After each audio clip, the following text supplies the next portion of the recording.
नमस्कार दोस्तों, लुटियंस अड्डा में आपका स्वागत है। लुटियंस अड्डा में आज हम चर्चा कर रहे हैं मध्य प्रदेश की सियासत की, क्योंकि मध्य प्रदेश में कल यानी 27 जून को देश के प्रधानमंत्री नरेंद्र दामोदर दास मोदी वहां के दौरे पर जा रहे हैं। वो 2 वंदे भारत एक्सप्रेस ट्रेनों को हबीबगंज स्टेशन, जिसका नाम बदलकर अब रानी कमलापति स्टेशन कर दिया गया है, वहां से हरी झंडी दिखाएंगे। लेकिन उनका दूसरा कार्यक्रम भी सुदूर इलाके भोपाल से करीब 250-300 किलोमीटर दूर शहडोल के इलाके में प्रस्तावित था। लालपुर और पकड़िया नामक स्थान पर उनका रोड शो भी था, कार्यक्रम भी थे, लेकिन भारी वर्षा की संभावनाओं को देखते हुए उस कार्यक्रम को रद्द कर दिया गया है। भोपाल का कार्यक्रम यथावत रहेगा, लेकिन मौसम की मार यदि बनी रही तो क्या रोड शो हो पाएगा, ये बड़ा सवाल है।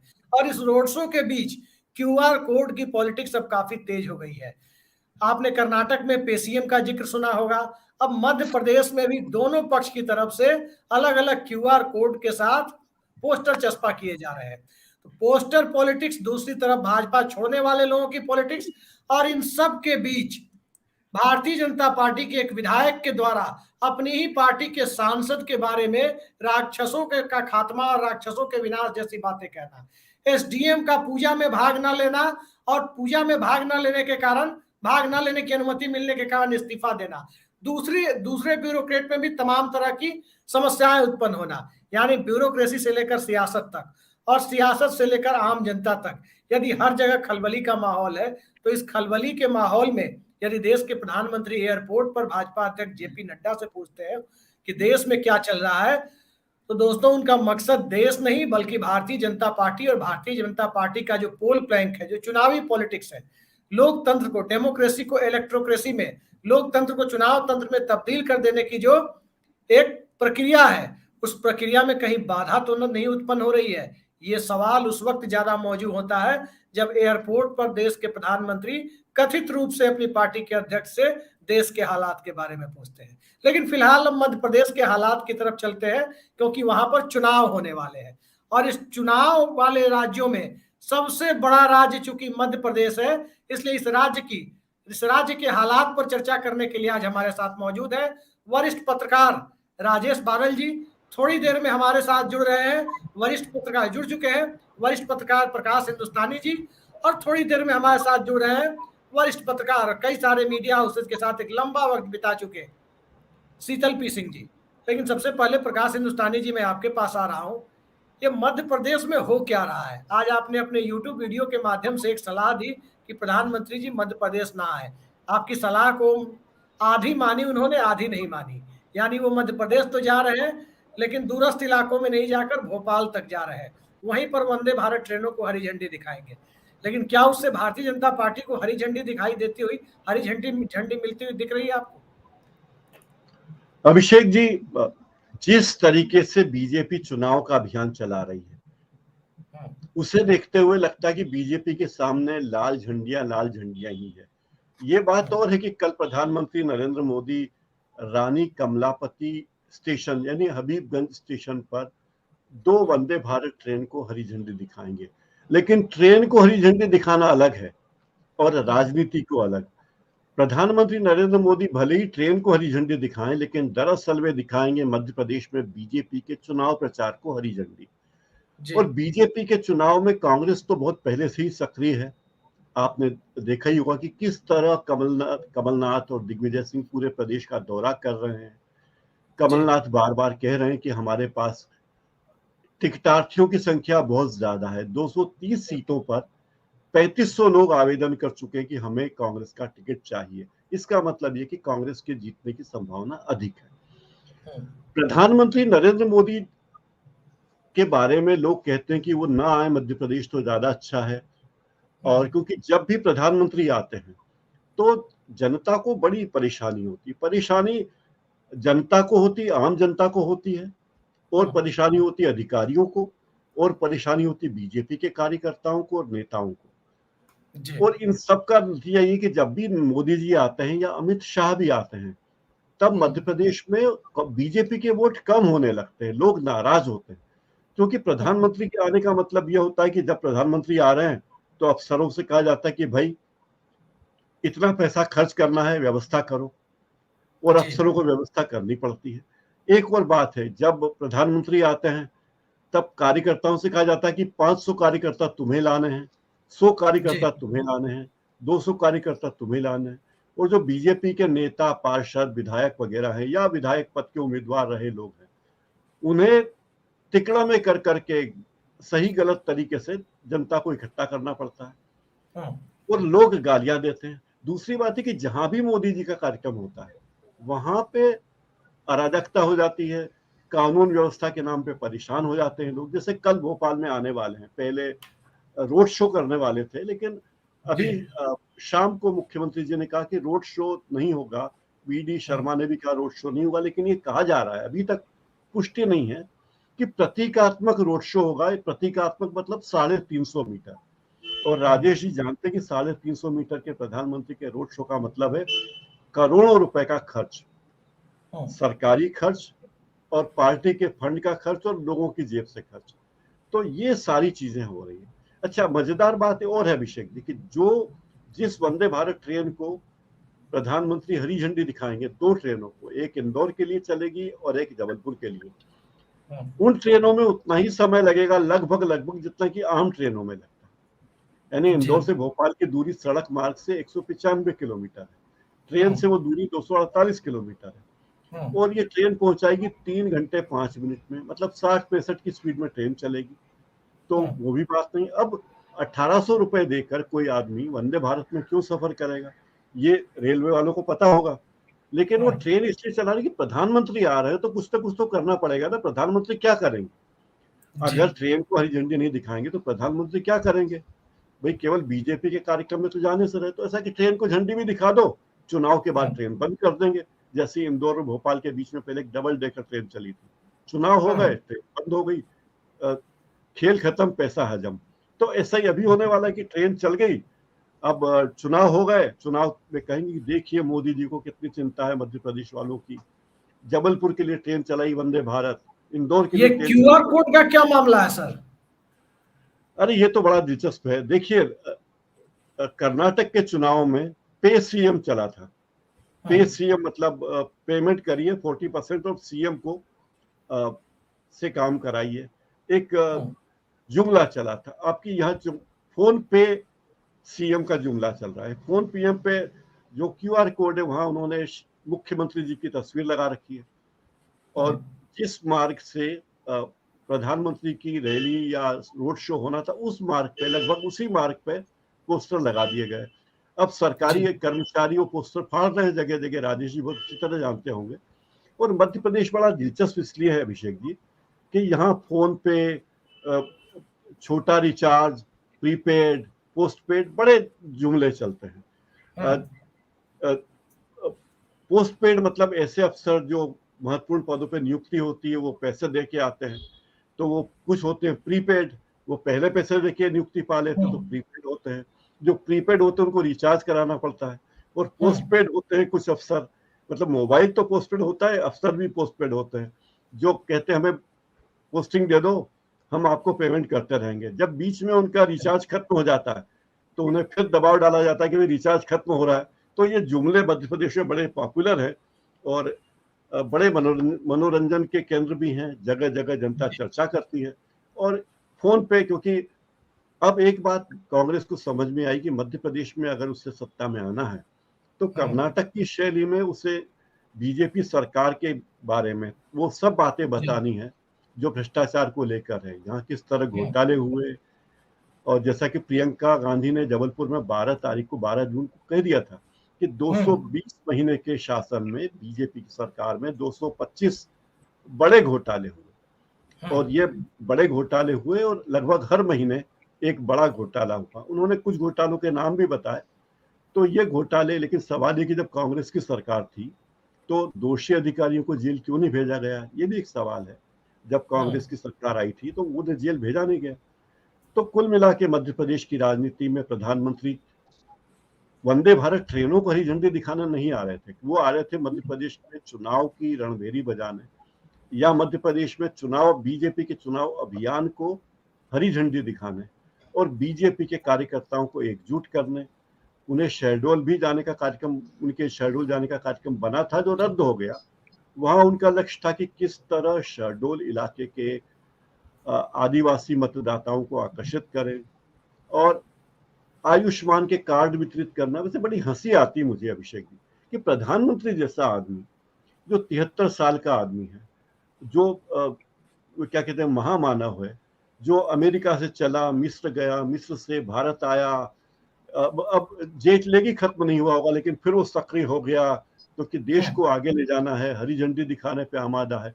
वो हरी झंडी जो ट्रेन का एक गार्ड भी दिखा सकता है। इसके पहले भी ट्रेन चली थी तो रेलवे के किसी रिटायर्ड कर्मचारी ने भी झंडी दिखाई, रेल मंत्री झंडी दिखा सकते हैं, लेकिन हर वंदे भारत को झंडी या तो मोदी जी दिखाएंगे या अमित शाह दिखाएंगे। तो देश के सामने विकल्प कोई है ही नहीं, पूरे रेल मंत्रालय के सामने विकल्प नहीं है। तो ये सारे अभियान चुनाव अभियान हैं, लेकिन फिर भी मौसम की शुरुआत है। ये कहते हैं कि प्रधानमंत्री जी आ रहे हैं तो देखिए मध्य प्रदेश में मानसून लेकर आ रहे हैं, कितना अच्छा है, हरियाली होगी और तरक्की होगी, तो बहुत बढ़िया है। अभिषेक जी ठीक है सर, मैं आ रहा हूं अभी। राजेश बादल सर, मध्य प्रदेश में ये चल क्या रहा है कि एक तरफ पार्टी छोड़ने वाले नेताओं की पूरी खेप, जगह जगह से सुन रहे हैं कि बड़ी संख्या में कार्यकर्ताओं के साथ कोई नेता बीजेपी छोड़कर कांग्रेस स्विच कर गया। आमतौर पर 7-8 साल से आदत हम लोगों को लगी हुई थी ये देखने की कि अलग अलग पार्टियों से कोई नेता छोड़ करके बीजेपी में आता था। और दूसरा, एक विधायक एक सांसद को राक्षसों के विनाश जैसे शब्दों के साथ उसको निरूपित करता हुआ नजर आता है। और इन सब के बीच ब्यूरोक्रेसी में भी हलचल है, चाहे लोअर ब्यूरोक्रेसी हो या अपर ब्यूरोक्रेसी हो। और इन सब के बीच प्रधानमंत्री का भी दौरा हो रहा है, मौसम की भी मार है। तो सियासी मौसम गड़बड़ है या वाकई प्राकृतिक मौसम भी गड़बड़ दिखाई दे रहा है? धन्यवाद अभिषेक। देखिए, ये बात तो सही है कि अब चुनाव में, मध्य प्रदेश के चुनाव में अब कुछ महीने बचे हैं, तो सियासी पारा तो गर्म होगा, लेकिन मौसम की जो मार है वो बहुत तगड़ी हो रही है। और जो मध्य प्रदेश के कई जिलों में भारी से भारी बारिश की जो आशंका जताई गई है।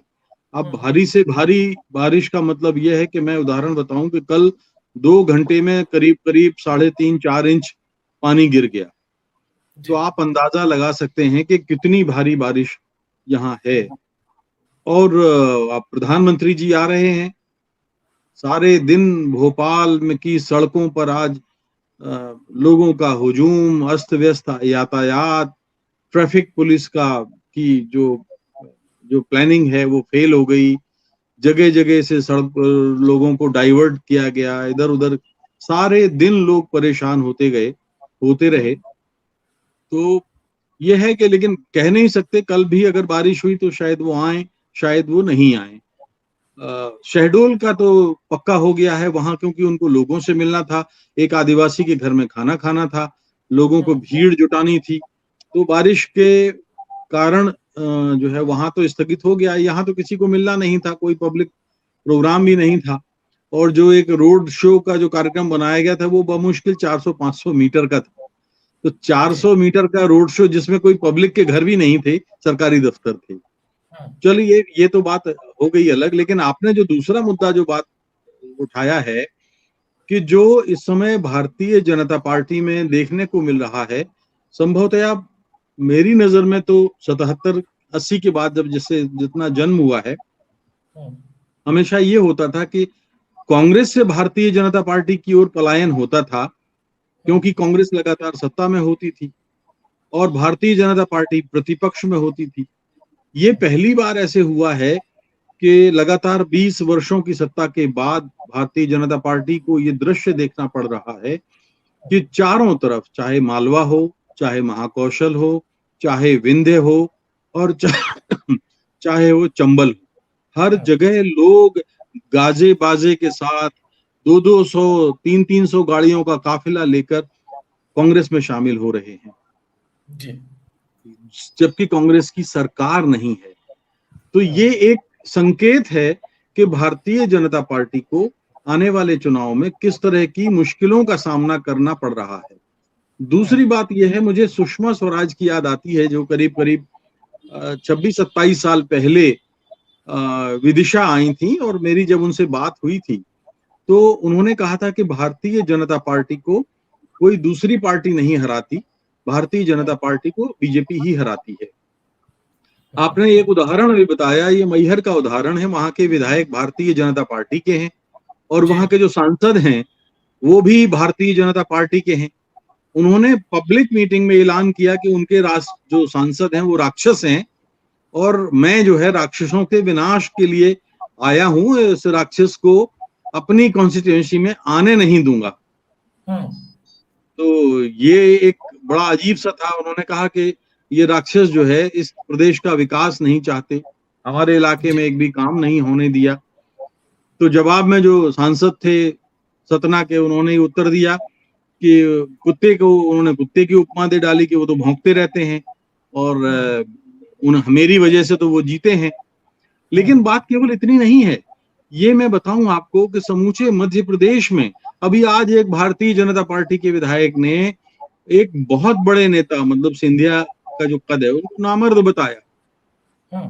जबलपुर से एक राज्यसभा की सांसद की, दलित सांसद की इतनी उपेक्षा हुई कि उसने कलेक्टर का पुतला जलाया।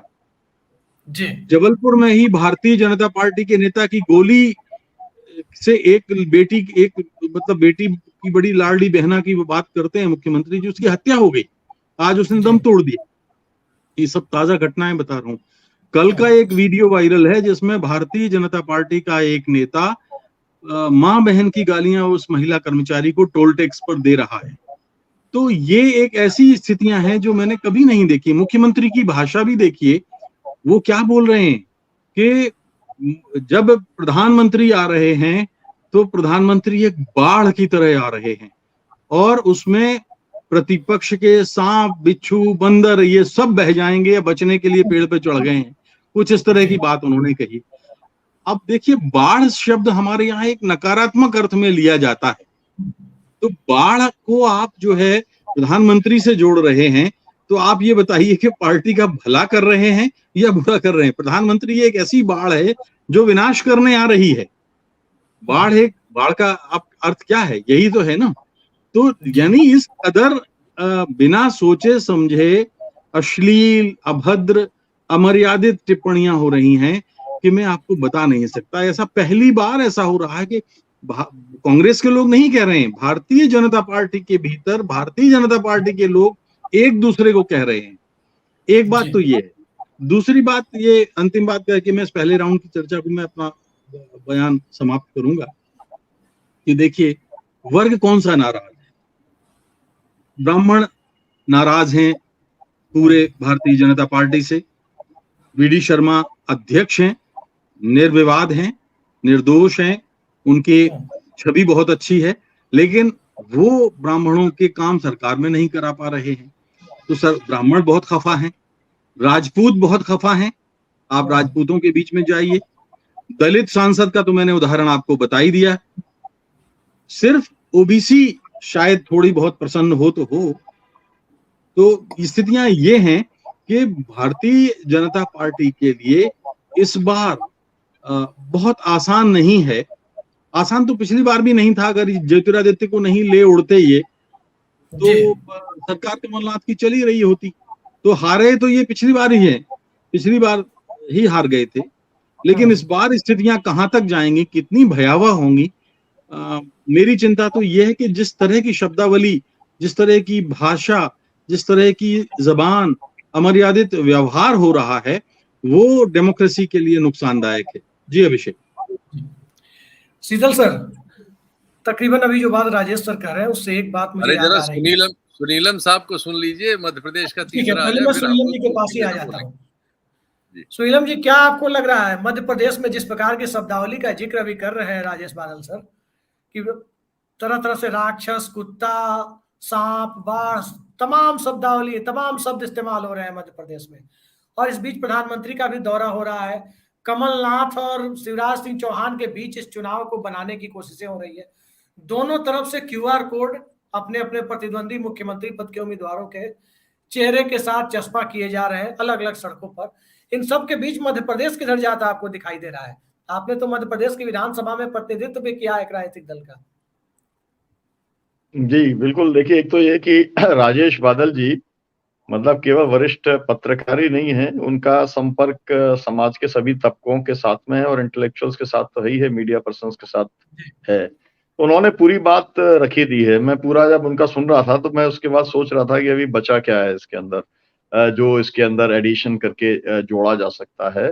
तो स्थिति ये है कि देखिए, पिछली बार भी लोगों ने कांग्रेस को ही वोट दिया था, उसकी ही सरकार बनाने का काम हुआ और उसके बाद में उसका अपहरण कर लिया गया। जिस तरीके से हुआ वो एक नया पैटर्न था।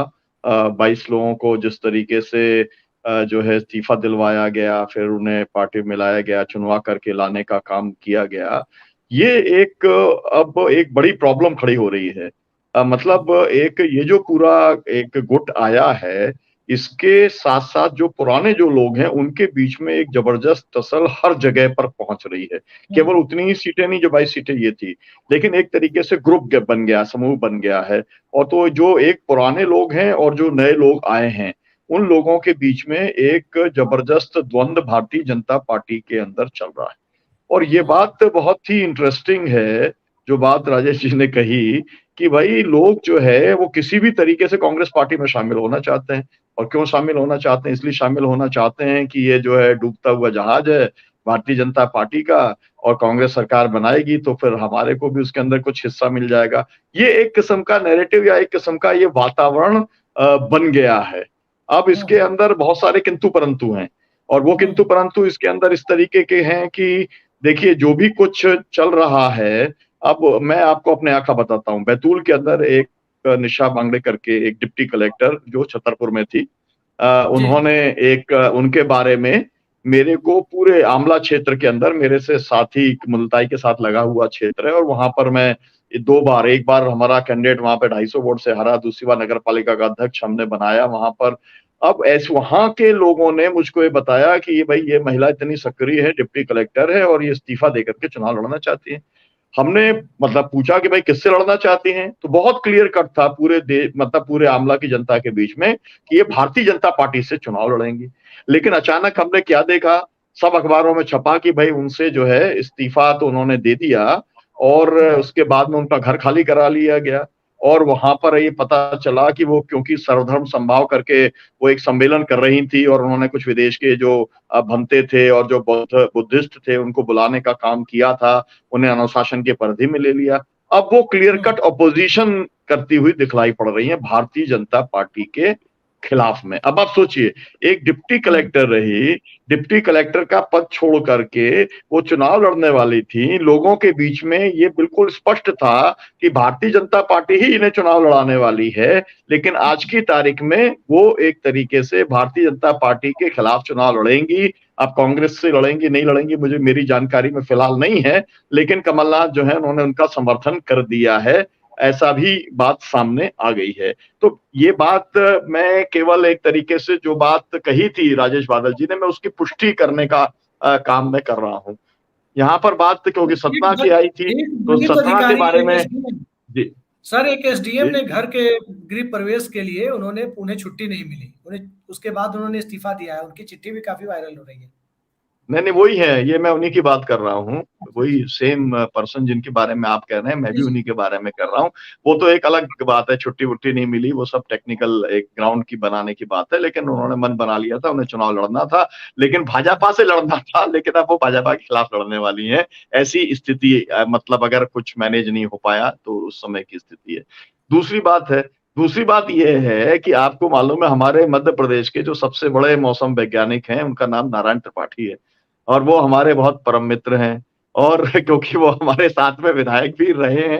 इसके बाद में जो है वो, हाँ, रामविलास जी के साथ भी हमारी थी, वो राष्ट्रीय स्तर के सबसे बड़े मौसम वैज्ञानिक थे, है ना। तो अब जो है ये जो वैज्ञानिक हैं वो इस नतीजे के ऊपर पहुंचे हैं कि उन्होंने एक अपनी पार्टी बना ली है।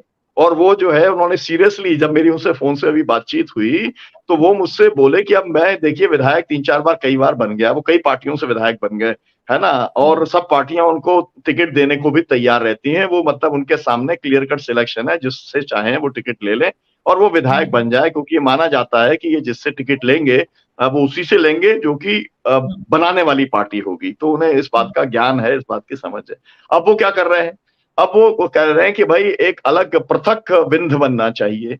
और उन्होंने मुझसे कहा कि अब मेरा मकसद ही इतना है कि मैं विंध्य बनाऊं। अब विंध्य बनाने का मकसद क्या है? मसला ये है कि पूरी तरीके से अब वो चुनाव लड़ाएंगे भारतीय जनता पार्टी के खिलाफ में, जिसके वो विधायक हैं, वो उसके खिलाफ में एक एक सीट के ऊपर विंध्य के अंदर भारतीय जनता पार्टी की हार को सुनिश्चित करने का काम वो और उनकी पार्टी कर देगी। और विंध्य के अंदर आपको मालूम है कि वहां पर पुराना एक समाजवादियों का एक अपना गढ़ भी था। और ये जो दोनों लोगों के नाम चल रहे हैं, ये दोनों जो है नारायण त्रिपाठी भी और गणेश सिंह भी, ये जो दोनों हैं ये समाजवादी धारा के अंदर ही रहे हैं। अब वो जो भी मुकाबले के अंदर हैं वो सब आपने अभी सुन ही लिया। मेरा कहने का मतलब ये है कि अगर विंध्य खिसक जाता है, और इस समय सबसे बड़ी बात है, इस समय सबसे बड़ी बात ये है, मैं आपको बता रहा हूं कि जो सबसे बड़ा जो मतलब गढ़ एक माना जाता है वो मालवा निमाड़ क्षेत्र को गढ़ माना जाता है, वहां पर भी पूरी तरीके से दरार पड़ रही है। वहां पर भी एकदम भगदड़ मची हुई है। और मैं जहां से आता हूं ग्वालियर चंबल संभाग, वहां पर भी भगदड़ मची है। वहां पर तो एक साथ 4-4, 6-6 मंत्री हैं ग्वालियर से। लेकिन अगर वहां पर भी महापौर जो है वो अपना नहीं बना पाते, और उनके साथ में ही जो थे है ना, वो आते हैं और जो है अपनी पत्नी, मतलब जो विधायक थे कांग्रेस पार्टी से, वो खुद आते हैं, कांग्रेस ज्वाइन करते हैं, वहां से विधायक बनते हैं, अपनी पत्नी को वो बना देते हैं, महापौर बना देते हैं। पूरी की पूरी भारतीय जनता पार्टी, पूरी सरकार, पूरे मंत्रिमंडल वहां पर पड़ा रहता है। तो इससे ये सब लक्षण है जिससे ये मालूम पड़ता है। अब इसमें अभी क्या हो रहा है, देखिए लोगों के बीच में क्या होता है। लोगों के बीच में सबसे बड़ा जो इस समय मध्य प्रदेश के अंदर था, लाडली लक्ष्मी वाला जो उन्होंने चलाया, बहना वाला जो चलाया, 1000-1000 रुपए की पेंशन का, लोगों ने कहा कि भाई आपको इस चुनाव हरा ही नहीं सकता शिवराज सिंह को। अब मैं आपको बताऊं, कांग्रेस पार्टी ने फॉर्म भराने शुरू किए 1500-1500 रुपए के। अब लोग ये मान रहे हैं कि जैसे कर्नाटक के अंदर गारंटी कार्ड था, वो जो गारंटी कार्ड था ना, जो सिद्धारमैया और डीके शिव कुमार ने दस्तखत करके दिया था, है ना, तो वैसा ही यहाँ पर होने वाला है। अब लोग जा जा करके वो फॉर्म भर रहे हैं, जिसका छूट गया है वो भी जा करके फॉर्म लेके भर रहा है, और वो मान के चल रहे हैं कि भाई अब 1000 की जगह पर ये भाजपा तो 1000 ही दे रही है, लेकिन हमारे को कांग्रेस पार्टी आएगी वो 1500 देगी। हमारी दूसरी डिमांड है, हमारा कहना है कि भाई आप जब कर्नाटक में 2000 दे रहे हो तो यहाँ आपने 500 ही क्यों कटौती कर दी है, हमारा कांग्रेस के लोगों से कहना है। लेकिन वो उनके साथ में फरियाद लेंगे, वो अलग बात है। लेकिन फिलहाल बात ये है कि जनता के बीच में भी ये मामला पूरी तरीके से जो एक तरीके से सफल मॉडल कर्नाटक के अंदर उन्होंने अपना पहले चार्टर जो है उसको जारी करके जो हासिल कर लिया है, सत्ता हासिल कर ली है, और इसका पहले प्रयोग कर चुकी है कांग्रेस पार्टी। ये भी मैं आपसे कहना चाहता हूं कि कांग्रेस पार्टी ने यहाँ पर 2 लाख रुपए की कर्जा माफी का जो प्रयोग किया था, उससे सरकार बनाई थी अपनी पिछली बार की, और छत्तीसगढ़ के अंदर 2500 रुपए क्विंटल धान की खरीद के ऊपर सरकार बनाने का काम किया था। तो उनको ये फॉर्मूला समझ में आ गया है। लेकिन भारतीय जनता पार्टी जो है उसने जो वायदे किए थे वो पिछले चुनाव में और इस चुनाव में उन वायदों को वो पूरा नहीं कर पाई है, और इसको लेकर भी एक किसानों में भी रिजेंटमेंट है, और तमाम तरीके से आम नागरिकों में भी बहुत सारी योजनाओं को लेकर रिजेंटमेंट है। ये है पूरा उसका बैकग्राउंड, जो बात आपको राजेश बादल जी बता रहे थे। जी अभिषेक, आप कहें तो मैं 1 मिनट और जोड़ दूं, एक लाइन। मैं अभी सुनीलम जी ने बहुत ही गंभीर मसले की तरफ इशारा किया है कि विंध्य का जो मुद्दा है वो बहुत सालों से, मतलब जब से मध्य प्रदेश बना है तब से विंध्य प्रदेश के, पृथक विंध्य प्रदेश की मांग लगातार उठती रही है। इसलिए उठती रही है कि मध्य प्रदेश के गठन से पहले विंध्य प्रदेश बाकायदा एक प्रदेश था, उसकी 2 राजधानियां थीं और मुख्यमंत्री थे, लेकिन उस प्रदेश को तिरोहित कर दिया गया जब मध्य प्रदेश बना। तो उस समय श्रीनिवास तिवारी जब विधानसभा अध्यक्ष थे, जो कांग्रेस के थे, उन्होंने अपने विधानसभा स्पीकर रहते हुए पृथक विंध्य प्रदेश के पक्ष में एक प्रस्ताव पारित कराया था, जो दिल्ली भेजा गया था। वो आज तक दिल्ली में अटका हुआ है। और श्रीनिवास तिवारी भी पुराने समाजवादी रहे हैं और ब्राह्मणों के बहुत बड़े प्रतीक थे। तो नारायण त्रिपाठी के बारे में जो सुनीलम जी ने कहा वो बिल्कुल सही कहा कि ये पूरे विंध्य का समीकरण उलट पुलट कर सकता है। जी सतीश सर, मैं आपके पास आ रहा हूं। एक नाम लिया सुनीलम जी ने, डॉक्टर गणेश सिंह सांसद का। मेरा एक इंटरेक्शन है, काफी रोचक है, इसलिए मैं बता रहा हूँ। 2013 का साल था, मनमोहन सिंह सरकार का आखिरी दौर था और सीसेट मूवमेंट यूपीएससी का भी नया नया शुरू हुआ था। उस दौर में कुछ लोगों ने कहा कि ये मुद्दा उठाते हैं, मुखर सांसद है, उन्होंने मुद्दा उठाया भी, हम लोग गए थे, ड्राफ्टिंग कराई एक अपने स्टाफ से, पीए कर सकते हैं। कुछ सालों बाद पता चला कि जो पीए काफी भलमनसाहत के साथ उन्होंने ड्राफ्टिंग की थी, अच्छे आदमी लगे थे। कुछ सालों के बाद वो पूर्वोत्तर के एक राज्य के बड़बोले मुख्यमंत्री के रूप में दिखाई दिए हम लोगों को। वही उनके अधिकारी जो बत्तख से ऑक्सीजन पानी सर, वो राज्य आप बता दीजिए, त्रिपुरा राज्य था, इसमें क्या बात है, छुपी हुई बात थोड़ी है, सबको मालूम है। अब आप नाम लेने में चेहरा देखा तो लगा कि कहीं देखा हुआ है इनको। तो ठीक है सतीश सर, ये मध्य प्रदेश में इतनी घटनाएं हो रही हैं, क्या आपको लगता है यहाँ भी बजरंग बली मदद करने आएंगे? बजरंग दल पर तो कर्नाटक में बैन लगाने की बातें शुरू हो गई है, मध्य प्रदेश में बजरंग बली कितनी मदद करेंगे भाजपा की? अब भारतीय जनता पार्टी के बारे में तो अभी जिक्र हो रहा था कि वहां बीजेपी ही बीजेपी को हरा देती है, तो लंका कौन लगाएगा ये देखने लायक बात होगी, और अभी कौन लंका लगा रहा है ये भी देखने लायक बात होगी। इस लंका में कौन विभीषण है, कौन कुंभकर्ण है, ये बताइए ना। देखिए, हम नाम और कैसे हम लोग बोल दे भाई किसी को ऐसे, लेकिन ऐसा लग रहा है कि कुछ लोग लंका लगाने पे खुद ही लगे हुए है कि नहीं। देखिए, एक चीज जो मुझे दिखाई पड़ी है मध्य प्रदेश की राजनीति में, वो ये है कि आपसी सद्भाव बड़ा चलता है, चाहे विपक्ष में हो चाहे पक्ष में हो, दोनों के बीच में बड़ा तारतम्यता है भाई, एकदम महाराष्ट्र के जैसा। महाराष्ट्र में थोड़ा कॉमर्शियल एस्पेक्ट होता है, मध्य प्रदेश में ये जो होता है कि एक प्यार मोहब्बत अपना एक चलता रहता है, सब के घर चले जाएंगे, कोई पैर छू के आ जाएगा, कोई कुछ आएगा, हारने वाले के यहाँ भी, जीतने वाले के यहाँ भी, वगैरह वगैरह। और दिग्विजय सिंह जाते हैं तो पटवा जी के यहाँ चले जाते हैं, मतलब आप कुछ भी देख सकते हैं वहां। मुझे नहीं पता कि शिवराज सिंह चौहान इस वक्त क्या कर रहे होंगे, उनकी मनोदशा क्या है, उनके ऊपर क्या गुजर रही होगी, उनका क्या आकलन है कि आगे उनका क्या होगा। तो आप उस चीज को देख लीजिए, एक तरह से समझ लीजिए, है कि नहीं। तो मुझे और ज्यादा तो नहीं कुछ कहना, बस मैं इतना ही मुझे लग रहा है आप सबकी बातों को सुन करके कि अभी के हिसाब से हम निश्चित रूप से कह सकते हैं, अभी थोड़ा इंतजार जरूर करना पड़ेगा कि ये हिंदी हार्टलैंड का ये पहला राज्य होगा जहां पर भारतीय जनता पार्टी की परीक्षा होगी भारत जोड़ो यात्रा के बाद। और यहाँ भी कांग्रेस में लोग आ रहे हैं, कांग्रेस से नहीं जा रहे हैं, जो बराबर आते जाते रहते थे, ऐसा दिखाई पड़ा। पूरा वहां सरकार ही बदल गई इसी चक्कर में। तो भारतीय जनता पार्टी के लिए एक 15 साल के मुख्यमंत्री को डिफेंड करना बड़ा मुश्किल काम मुझे नजर आता है।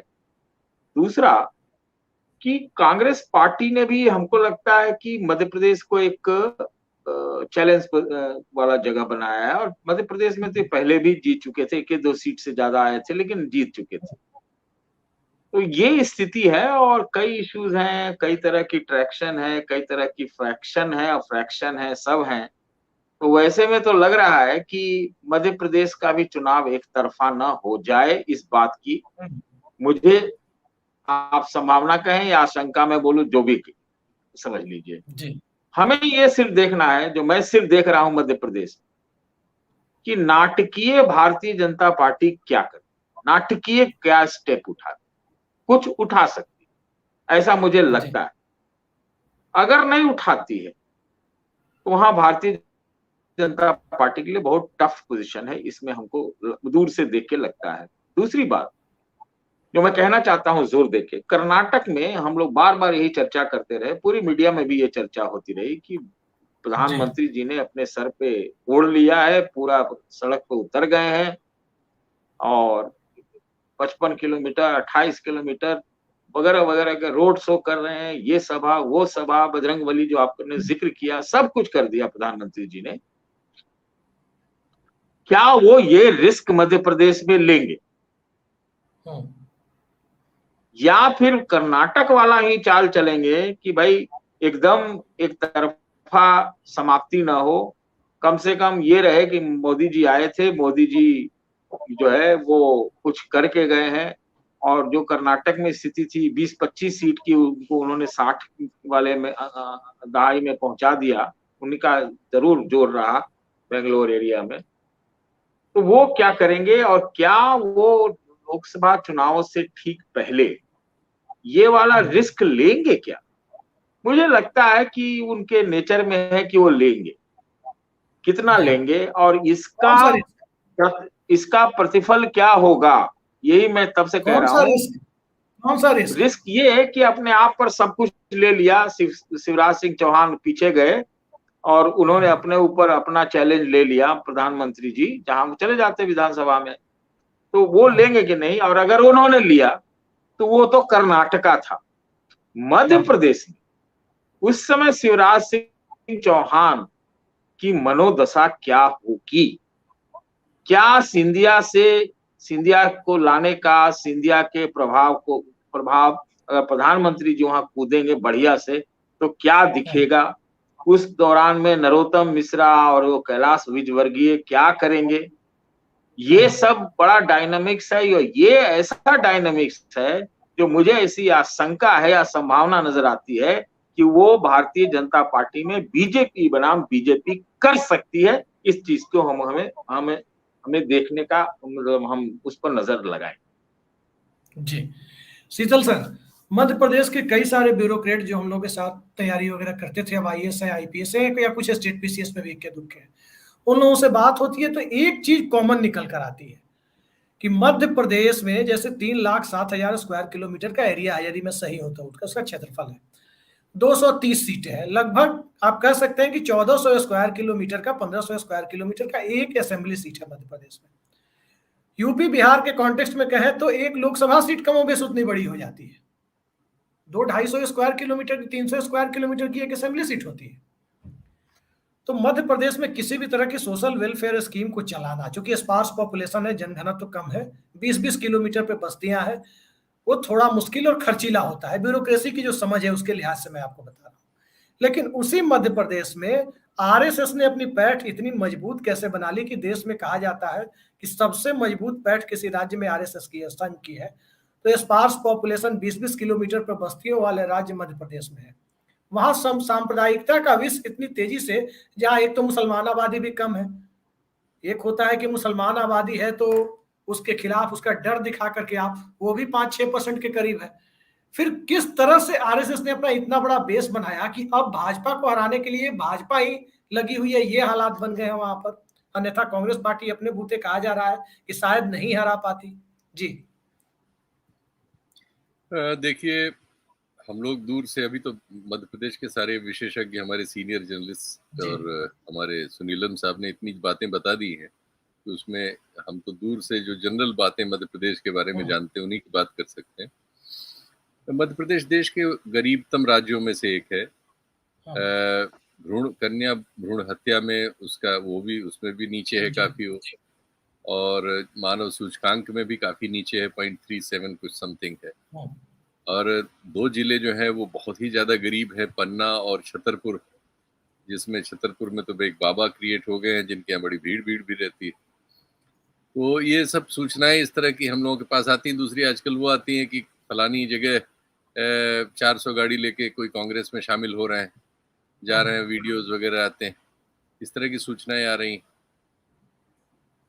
अब मध्य प्रदेश में क्या जो मुख्यमंत्री हैं, जो कई बार से हैं वहाँ, उनकी हालत बम्बई जैसी हो रही है क्या, जैसे कर्नाटक में बम्बई की हो गई थी, तो बुरी तरह बदनाम हो गए थे। जब कार्यक्रम में आपने जो शीर्षक रखा तो उससे मुझे ये शंका हुई कि ये सवाल पूछूंगा मध्य प्रदेश के साथियों से, दूसरे राउंड में वो बताएंगे कि क्या वो चौहान साहब के नाम से भी कुछ एंटी इनकम्बेंसी जनरेट हुई है। वो जरा सा एक समझने वाली बात होगी, क्योंकि चुनाव में जो हारता है फिर उसके मुख्यमंत्री मतलब वो जो न्यूक्लियस होता है उसके विरुद्ध एक वातावरण बनता है। तो मध्य प्रदेश में हो सकता है अंदर अंदर ऐसी सिमरिंग चल रही हो जो अभी हमें नहीं यहाँ से पता है, या हमारे मित्रों को पता होगी। तो वो एक तो समझने की जरूरत है, मेरी ओर से भी एक सवाल है ये। दूसरी ये है कि जो राष्ट्रीय नीतियां हैं मोदी जी की, उससे एक जनरल एंटी इनकम्बेंसी देशव्यापी है। बेरोजगारी बहुत बुरी तरह से हो रही है। आज मुझे एक नई सूचना मिली, मैं चकित हूँ, मैं इस पे थोड़ा सा डाटा और जुटाने की कोशिश करूंगा। इस साल नई शिक्षा नीति के चलते पोस्ट ग्रेजुएशन के नॉर्मल कोर्सेज में छात्रों की संख्या आधी कम हो गई है, क्योंकि फीस बढ़ गई है सारे जगहों में, अवध यूनिवर्सिटी जैसा जहां मैं रहता हूं पास में, जो गरीब यूनिवर्सिटी है एक तरह से आप कह सकते हैं, कुछ नहीं है, यहाँ के तमाम प्राइवेट कॉलेजेस में, आज मैं एक प्रबंधक से ऐसे ही बात हो रही थी तो उससे ही जानकारी मुझे मिली। तो उसने कहा कि आप सब राजकीय कॉलेजेस में चले जाइए जहां अदरवाइज चीजें सस्ती होती हैं। रायबरेली और अमेठी में एक कॉलेज है, और आप वहां किसी भी एमए के कोर्स का पिछले साल का और इस साल का आंकड़ा ले लीजिए, आधे बच्चे मिलेंगे। यानी अब जो हमारा जो गरीब वर्ग है, गरीब मध्य वर्ग है, वो अपने बच्चों को उच्च शिक्षा दिलाने की स्थिति में नहीं रह गया। आधा आधा कम हो रहा है। इस तरह के आंकड़े जनरेट हो रहे हैं। अब देखिए, बेरोजगारी का आंकड़ा तो एनएसएसओ ने लगभग काम करना ही उस पर बंद कर दिया है।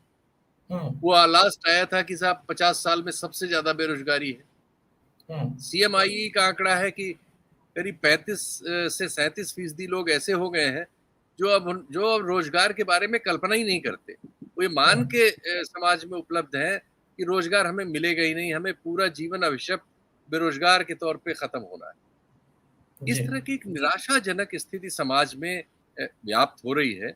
और निश्चित तौर पर जो गरीब राज्य हैं, मध्य प्रदेश जिनमें से एक है, हमारा प्रदेश भी है, बिहार है, और अन्य है जिनको बीमारू राज्य भी कहते हैं, इन सब में तो इसका असर काफी होगा निश्चित तौर पर।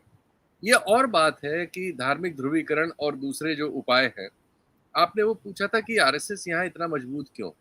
जी, जो हमें समझ में आता है, मध्य प्रदेश एक राजे रजवाड़ों का सामंती किस्म का राज्य है, सोच समझ से, विचार से, मतलब जो उसकी सांस्कृतिक और सामाजिक विचारधारा है वो सामंतवादी है। सामंतवाद सबसे ज्यादा अच्छी नर्सरी होता है किसी भी राइट विंग की राजनीति करने के लिए, क्योंकि उसमें बहुत सारे लोग जो है लोकतांत्रिक और सामाजिक जो समाजवादी मूल्य हैं इनसे अनभिज्ञ होते हैं।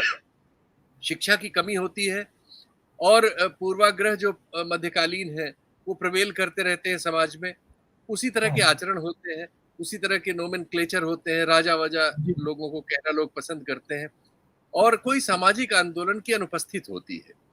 इसमें ऐसे वातावरण में राइट विंग के लिए अपने पुरातन पंथी और इस तरह के दकियानूसी सोच को स्थापित रख पाना और उसको प्रवेल कराना, उसके बल पे राजनीति करना संभव होता है।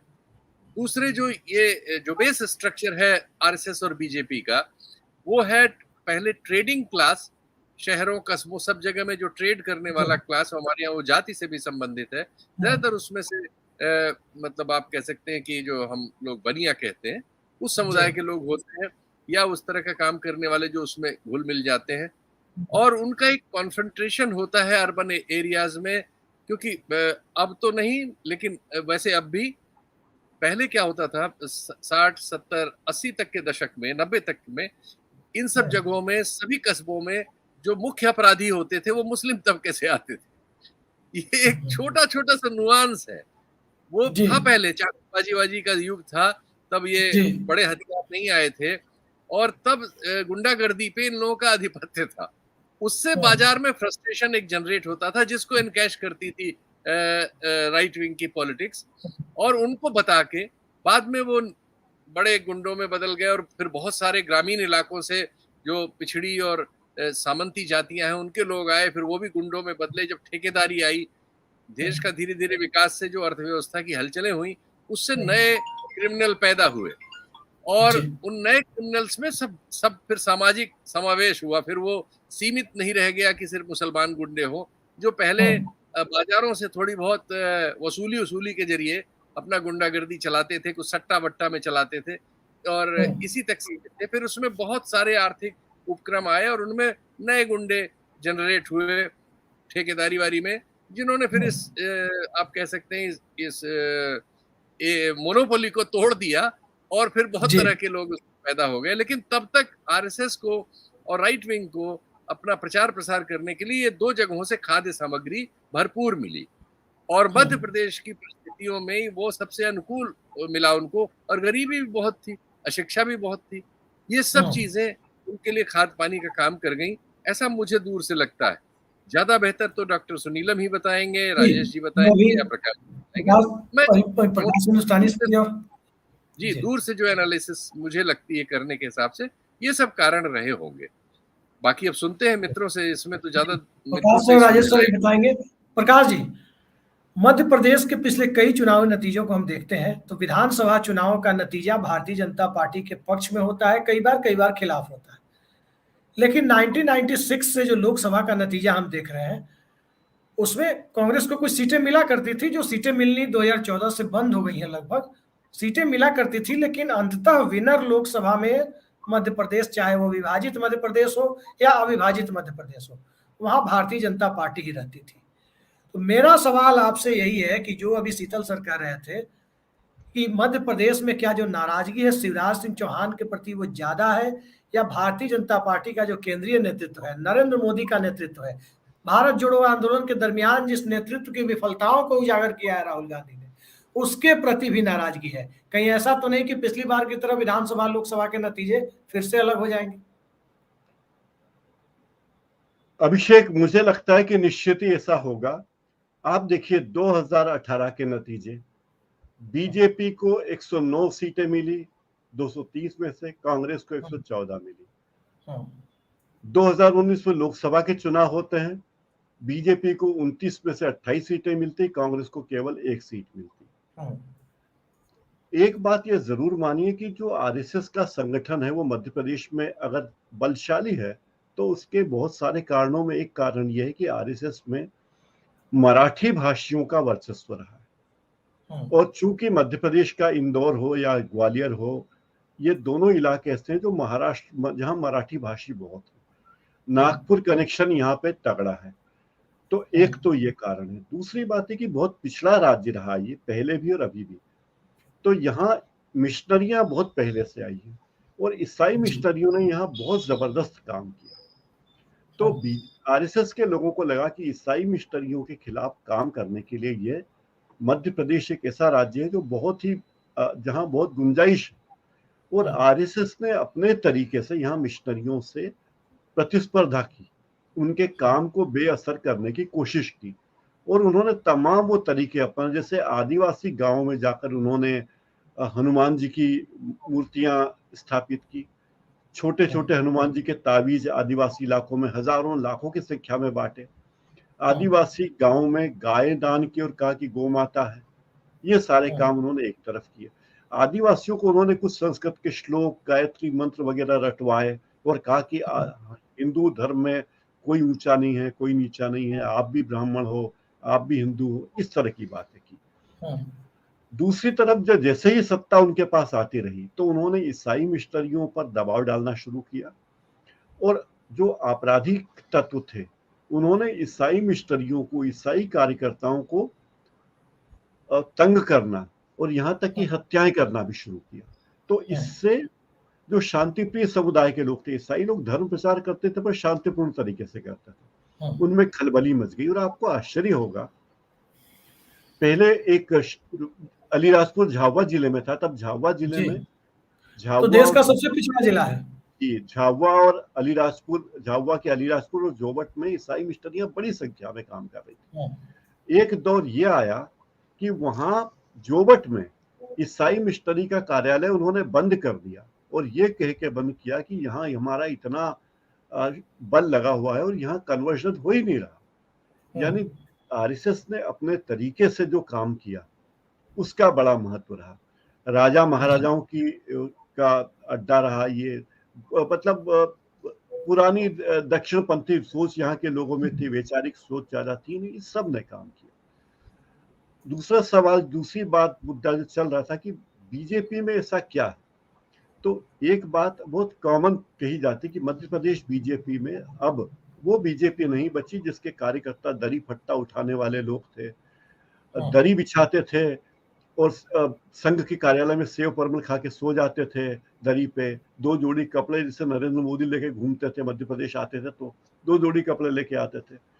अब वो कार्यकर्ताओं की फौज खत्म हो गई और अब आरएसएस के लोग वो 5 तारा कल्चर में आ गए। उन्हें 5 स्टार कल्चर चाहिए, 5 स्टार होटल में उनको रुकने को चाहिए, हवाई जहाज की यात्राएं चाहिए, महंगे वस्त्र चाहिए, जो प्रकारांतर में पूरी बीजेपी में हुआ आगे जाकर। जैसे जैसे सत्ता आई, अब मध्य प्रदेश के नगरों में बीजेपी के साके तो कार्यालय भव्य हैं ही, आरएसएस के भव्य कार्यालय बन रहे हैं। जैसे भोपाल में 5 करोड़ का आरएसएस का कार्यालय बन रहा है।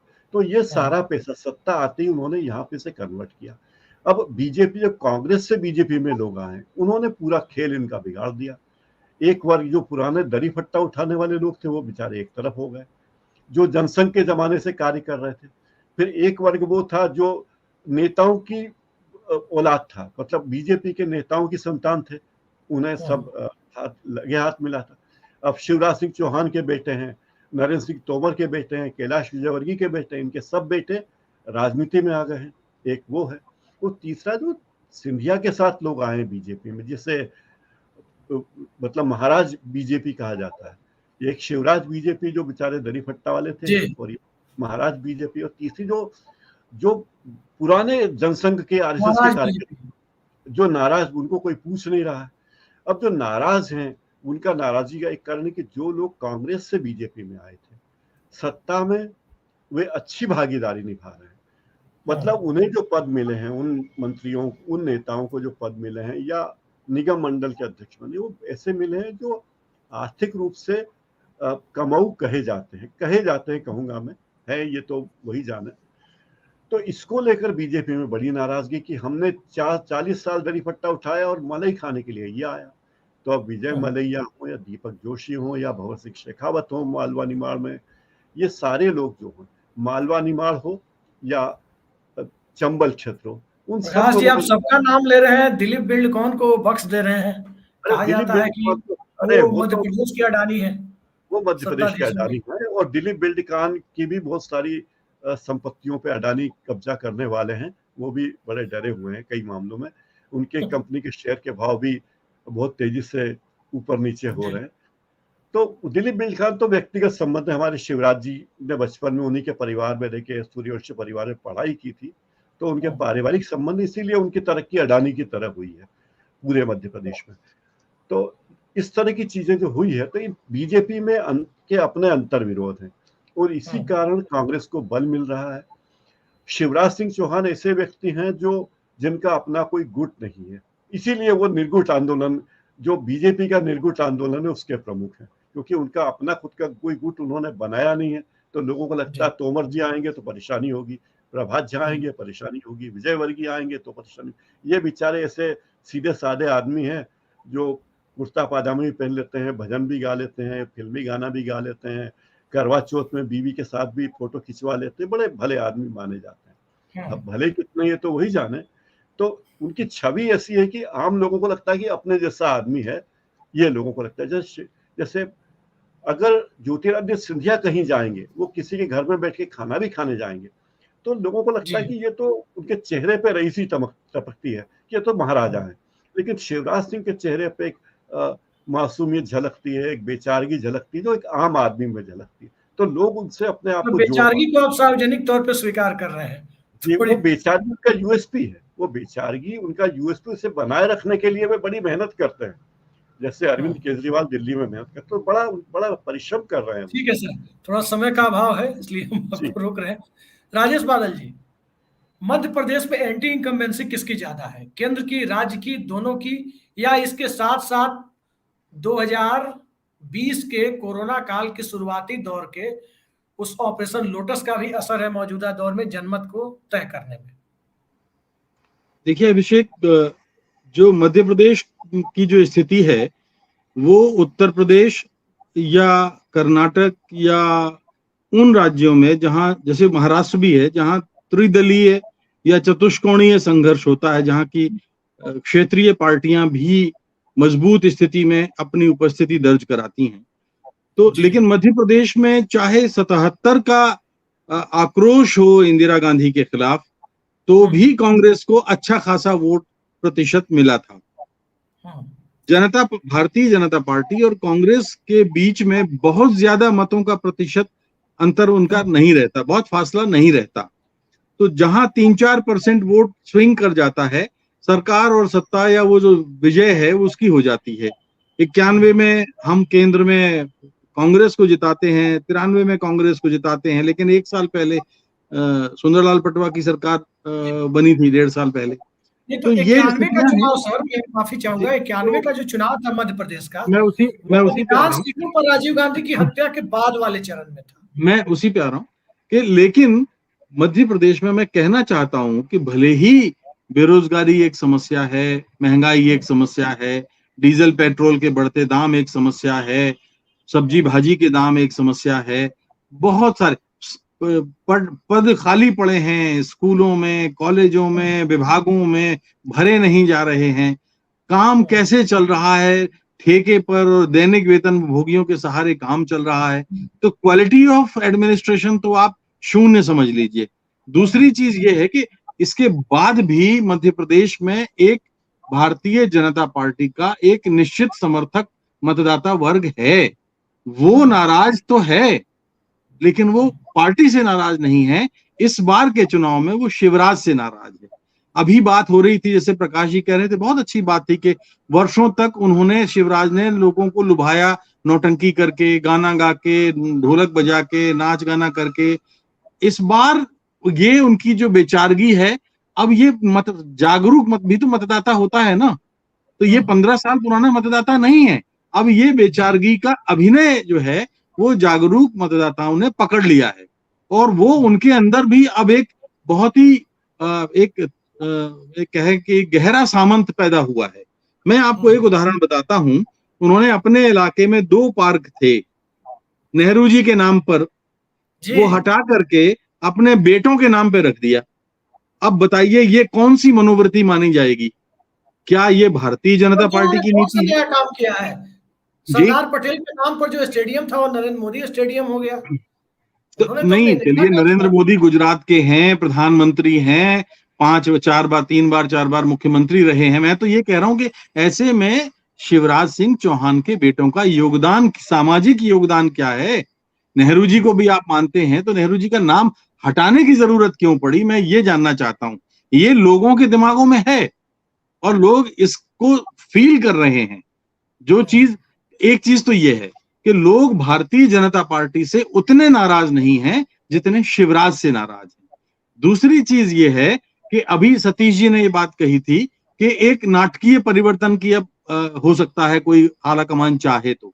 नाटकीय परिवर्तन का समय अब निकल गया। नाटकीय परिवर्तन से क्या मतलब था? मुख्यमंत्री बदल दो।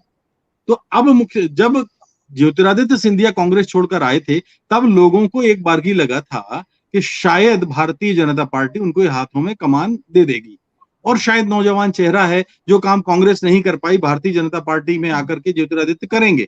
वैसा भी नहीं हुआ। अब इतना कम समय बचा है कि शिवराज सिंह चौहान को हटा के ये बहुत बड़ा जोखिम मोल लेंगे। तो अब तो ये भारतीय जनता पार्टी फंस गई सांप और छछूंदर की स्थिति में। हटाते हैं तो संकट है, नहीं हटाते हैं तो भी संकट है। तो अब ये एक स्थिति हो गई। और अंतिम बात मैं ये कहना चाहता हूं, आरएसएस का विश्लेषण अभी प्रकाश जी ने और शीतल जी ने बहुत अच्छा किया, बात बिल्कुल सही है, लेकिन एक कारण और भी है। जैसे मैंने अभी कहा था कि विंध्य एक जमाने में अलग प्रदेश था, मध्य प्रदेश में वो शामिल हुआ। मध्य प्रदेश, आज का जो मध्य प्रदेश है, उस जमाने में सीपीएन बरार नामक एक प्रदेश हुआ करता था, तो सीपीएन बरार में शामिल था। तो आरएसएस का 100-150 किलोमीटर, 200 किलोमीटर, आज नागपुर यहां से 4 घंटे के फासले पर है, 250-300 किलोमीटर का रास्ता है। तो एक बहुत बड़ा मनोवैज्ञानिक असर यहाँ के मतदाताओं पर है। सामंती असर जरूर है, और आरएसएस के लोगों को सामंती समर्थन मिलता रहा है, लेकिन उसमें आपको सोचने की क्या बात है? आरएसएस कौन सा कोई लोकतांत्रिक संगठन है क्या? आपने कभी सुना है कि वहां सरसंघ चालक के चुनाव हुए हैं? कभी आपने सुना है कि दूसरे नंबर के पंक्ति जो प्रांतीय सर कार्यवाह या जो लोग होते हैं, उनके कभी चुनाव हुए हैं? क्या राष्ट्रीय स्वयं सेवक संघ में कभी आपने लोकतांत्रिक धारा बहते हुए देखी है? 79 में बाला साहब देवरश को मैंने इंटरव्यू किया था, और तब वो इस बात से वो चाहते थे कि आरएसएस अपना चेहरा बदले, सक्रिय राजनीति में आए। अब वो भूमिका उसको समाप्त कर देनी चाहिए। तो वो उस समय जो लोग थे, हावी थे ऊपर, उन्होंने बाला साहब देवरस को ही किनारे कर दिया। बाला साहब बेचारे चले गए, लेकिन संघ ने अपने आप को लोकतांत्रिक धारा, मुख्य धारा में शामिल नहीं किया। जी सुनीलम जी, चूंकि समय का अभाव है, संक्षिप्त टिप्पणी हम आपसे लेंगे। मंदसौर गोलीकांड, या उसके पहले मुल्ताई की बात करें, लेकिन मोदी जी के राज में खैर मंदसौर ही हुआ, शिवराज जी के राज में ही हुआ। मंदसौर गोलीकांड और किसानों के ऊपर जो तमाम तरह की एट्रोसिटीज की बातें आती है, किसान आंदोलन भी लंबे समय तक चला, आप भी जुड़े हुए हैं। नरेंद्र मोदी का इंपैक्ट, ब्रांड नरेंद्र मोदी अब मध्य प्रदेश के चुनाव में, चाहे वो लोकसभा हो या विधानसभा हो, कितना इंपैक्ट उसका बचा हुआ है, ये हम जानना चाहते हैं। अभिषेक जी, मैं एक तो ये कहना चाह रहा हूँ, बचा हुआ तो डिपेंड करेगा ये 5 राज्यों के नतीजे के ऊपर। डिक्लाइनिंग फेज में है, लेकिन अभी ये कहना कि मोदी ब्रांड खत्म हो गया है, वो बहुत जल्दबाजी होगी। लेकिन ये 5 राज्यों का चुनाव जो है, अगर उनके पक्ष में, कांग्रेस के पक्ष में चला जाता है, तो जरूर ये स्थिति बनेगी कि ब्रांड मोदी जो है फिर वो उस तरीके से काम नहीं करेगा जिस तरीके से आज काम करता है। एक बात तो ये। दूसरी मैं बात ये जोड़ना चाहता हूं कि देखिए, यहाँ पर मध्य प्रदेश के अंदर एक बहुत बड़ा प्रॉब्लम ये है, भारतीय जनता पार्टी के भी हर जगह पर इस समय इतने गुट काम कर रहे हैं। मैं जिस जगह से आता हूं, मुल्ताई से आता हूं, मैं अभी ताप्ती जन्मोत्सव के कार्यक्रम के अंदर गया तो 6 कैंडिडेट अलग अलग भारतीय जनता पार्टी के, जिनके बारे में हवा चल रही है, जो लोग उसमें लगातार पैसा लगा करके साल 2 साल से गांव गांव के अंदर भंडारे करा रहे हैं, प्रवचन करा रहे हैं, सब कुछ करा रहे हैं, सबको ये एश्योरेंस मिला हुआ है, किसी को नागपुर से, किसी को दिल्ली से, किसी को भोपाल से, कि उसको टिकट मिलने वाला है। और वो आ रहे हैं कि भाई जो है डॉक्टर साहब, अब की बार हमारा जो है, अब की बार हमें मौका मिलने वाला है, तो आशीर्वाद बना रहना चाहिए। मतलब मैं तो खुद ही आश्चर्यचकित रहा, और क्योंकि वो सब एक साथ में ही थे, तो फिर मैंने एक साथ ही सबसे पूछा, मैंने कहा कि भाई जो है ये 6 के 6 कोई आशीर्वाद, या जो है किसको आशीर्वाद की बात चल रही है यहाँ पर। मतलब मेरा कहना ये बहुत संकट है, और बहुत बड़ा संकट है भारतीय जनता पार्टी के अंदर, और इसका लाभ जो है कांग्रेस पार्टी को मिलने वाला है, ये एक बात है। लेकिन कांग्रेस पार्टी को भी इस बात का ख्याल रखना पड़ेगा। अभी तो बात स्थिति है, अभी हाल दिग्विजय सिंह जी ने कहा कि भाई लोग मेरे पास टिकट मांगने के लिए बिल्कुल नहीं आए, सब कुछ टिकट जो है वो कमलनाथ बांटने का काम करेंगे। अब ये बात लगभग सेटल्ड है कांग्रेस पार्टी के अंदर कि सब कुछ जो है टिकट को लेकर के कमलनाथ करेंगे, लेकिन ऐसा करने की कैपेबिलिटी और कैपेसिटी कमलनाथ जी की नहीं है। ये बात मैं आपसे बिल्कुल स्पष्ट तौर पे कहना चाहता हूं। मध्य प्रदेश के अंदर वहां के रीजनल है कांग्रेस पार्टी के लीडर, उनको अगर इग्नोर करके कमलनाथ जी को अगर लगता है कि वो अपने लोगों को अगर वो थोप देंगे, मतलब जैसे एक इन्फ्लुएंस का इलाका है, दिग्विजय सिंह का एक इन्फ्लुएंस का इलाका है ना, या बहुत एक छोटे इलाके के अंदर अभी विपक्ष के नेता डॉक्टर गोविंद सिंह, उनका इन्फ्लुएंस का इलाका है। अगर वो कमलनाथ जी अगर ऐसा करेंगे कि जितनी किस्म की फोर्सेस है कांग्रेस के अंदर, उन सबको निगेट करके वो अपने लोगों को अगर वो थोपने की कोशिश करेंगे, तो मुझे लगता है कि कांग्रेस जो है, कांग्रेस के लोग ही उनको जो है, जैसे कि वो लोग जो भाषा इस्तेमाल करते हैं, निपटाने वाली जो भाषा है, वो वहां पर चल जाएगी। तो जनता पक्ष में है, जनता विपक्ष के साथ में खड़ी हुई है, मतलब कांग्रेस के साथ में, कांग्रेस की सरकार को वो लाना चाहती है। लेकिन कांग्रेस पार्टी को ये भी देखना पड़ेगा, मैं आपको बताऊं 13 राज्य ऐसे हैं जो यूपी से लगे हुए हैं, और हर जगह पर जब वहां पर समाजवादी पार्टी जब चुनाव लड़ती है, तो वहां पर समाजवादी पार्टी 5,000, 10,000, 20,000 तक वोट लेने का काम करती है। तो कांग्रेस पार्टी को कहीं ना कहीं पर, और ऐसे बीएसपी की भी एक अपनी एक जो है वहां पर एक बेस है ना, तो उसको इस बात का ख्याल रखना पड़ेगा। ये बात मैं कह रहा हूं कि अगर ऑपोजिशन को पूरा साथ लेकर के, जैसे कांग्रेस पार्टी चाहती है कि यूपी के अंदर उसको एक साइजेबल एक हिस्सा मिलना चाहिए लोकसभा के चुनाव में, तो उसी तरीके से उसको जो है रेसिप्रोकेट करना पड़ेगा मध्य प्रदेश के अंदर। नहीं तो जो बात कहा है, कांग्रेस और भाजपा के बीच में बहुत ज्यादा वोटिंग परसेंटेज का बहुत ज्यादा डिफरेंस नहीं रहता है, अभी भी उस तरीके का डिफरेंस नहीं है, तो ख्याल रखना पड़ेगा इसके बारे में। जी, एक राइडर है जिसको बताना जरूरी था। जी शीतल सर, अंतिम टिप्पणी के लिए मैं आपके पास आ रहा हूं। ब्रांड मोदी की चकाचौंध के सामने कमलनाथ मध्य प्रदेश को किस हद तक पंजानाथ बना पाएंगे, ये सवाल लोगों के जहन में है। क्या आपको लगता है कि कमलनाथ पंजानाथ बना पाने में कामयाब होंगे? नहीं, विधानसभा चुनाव जो है मोदी जी चाहे जितना चाहे वो होगा, चौहान साहब के परफॉर्मेंस या उनके खिलाफ एंटी इनकम्बेंसी, उनकी सरकार के काम धाम, पिछले वायदों का अमल, इसी पर ही होगा। मोदी जी हर राज्य में ऐसी कोशिश करते हैं, उससे कार्यकर्ताओं और उनके समर्थकों में थोड़ी बहुत जोश आता है। लेकिन अब अगर एंटी इनकम्बेंसी जनरेट हो गई है, जैसा सारे मित्र बता रहे हैं मध्य प्रदेश के, तो इसकी दवाई बहुत आसान नहीं है कि वो मोदी जी के जाने से हो जाए, मैं यही कहूँ। जी, बिल्कुल सही कहा आपने। मध्य प्रदेश के जो हालात बन रहे हैं, उस हालात में आने वाले वक्त में मध्य प्रदेश का चुनाव तो दिलचस्प होगा ही, लेकिन प्रधानमंत्री का दौरा भी मध्य प्रदेश में लगातार जारी रहेगा। यूं कहें कि बढ़ता हुआ दिखाई देगा। कई दौरे प्रधानमंत्री के होंगे, लेकिन प्रधानमंत्री का दौरा मध्य प्रदेश की सियासत को बदल पाएगा। और उन सबसे बढ़कर कि 2018 और 19 के नतीजों की जो लोग दुहाई देते हैं, ये कहते हैं कि 18 का विधानसभा का नतीजा अलग और 19 का लोकसभा का, जो 4 महीने बाद चुनाव हुए, उसका नतीजा अलग। अब इसके होने की संभावना कम दिखाई दे रही है, क्योंकि कमलनाथ समेत पूरी पार्टी, पूरी कांग्रेस इस बात को लेकर कृत संकल्पित है कि वो राजस्थान, छत्तीसगढ़ की तरह, हिमाचल प्रदेश की तरह ओल्ड पेंशन स्कीम लागू करेगी। यानी सरकारी कर्मचारियों का एक बहुत बड़ा तबका अपने पक्ष में करेगी। और वही सरकारी कर्मचारी ईवीएम को भी कंट्रोल करते हैं, वही सरकारी कर्मचारी इलेक्शन भी कराते हैं। उनके मन में भी ये डर होगा कि कहीं भारतीय जनता पार्टी आएगी तो फिर वो पेंशन की सुविधा वापस ना ले ले। दूसरी बात जाति जनगणना की है। जाति जनगणना के मुद्दे पर भी कमलनाथ कह चुके हैं कि जाति जनगणना मध्य प्रदेश में सत्ता में आते ही कांग्रेस पार्टी कराएगी। तो ये तमाम मुद्दे हैं जो मध्य प्रदेश में आरएसएस और उसके चुनावी हिंदुत्व को तोड़ने के लिए पर्याप्त है। अब देखना यह है कि उस हालात में कांग्रेस पार्टी पहुंचती है या नहीं।